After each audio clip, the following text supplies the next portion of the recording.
former member of the U.S. Adaptive Ski Team, former wheelchair racer, so 7 Paralympic Games, 4 winter, 3 summer, founder of One Revolution Foundation, and I also climbed Mount Kilimanjaro in a hand cycle.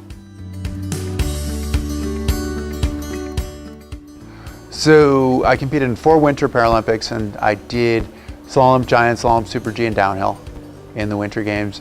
In the summer games, I raced wheelchairs, which is our equivalent of running, and I was more of a sprinter, 100, 200, 400, 800, 4x400, and a 4x100. There's so many different kinds of experiences that I've had, the sporting experiences. Winning my first gold medal was probably, certainly something that I remember, but also as a monoskier, I was in the most disabled of the 3 classes. And I'd always said I wanted to be the fastest monoskier, but then I was competing against double amputees, I was competing against walking paras, and I'm sort of at that point where I really just have the muscles underneath my sternum. But in the downhill in Lillehammer in '94, I beat all of the monoskiers in that race. So that to me was realizing a goal that was a huge goal for me, but I didn't think was possible sometimes. So that was a big one. Making it to the summit of Kilimanjaro was different and great in that it was about more than just me. So in some ways that was a more profound moment, but those are probably my 2 most memorable moments. Using Aspen seating inserts is such a huge change from what I used before, where it really was just foam and it was padding, and I was probably in contact with the seat on 3 points, like tailbone and each ischium was pretty much it, maybe my hip bones as well. But at the same time, now I'm getting completely supported. I have a bit of a scoliosis, and so I was always trying to fight. I could make one turn well and the other turn not so well.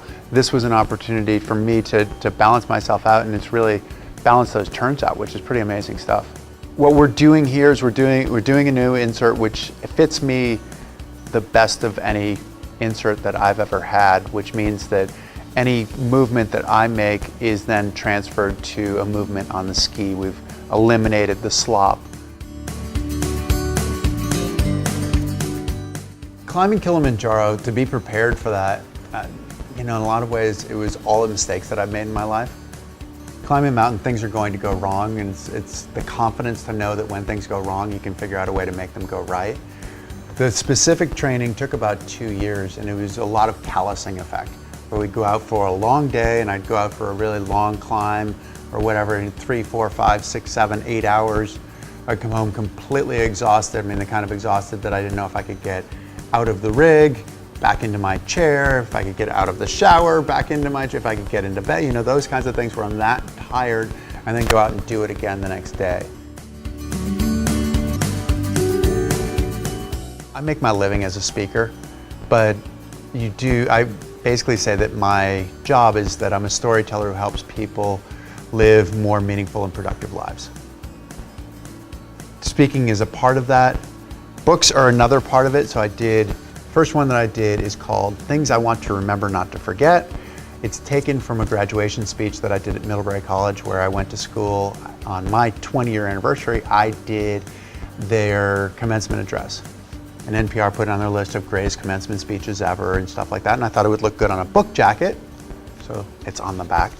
And so I created this, and it's a series of anecdotes, which are things I want to remember not to forget, because I don't know about you, but I seem to learn the same thing over and over again.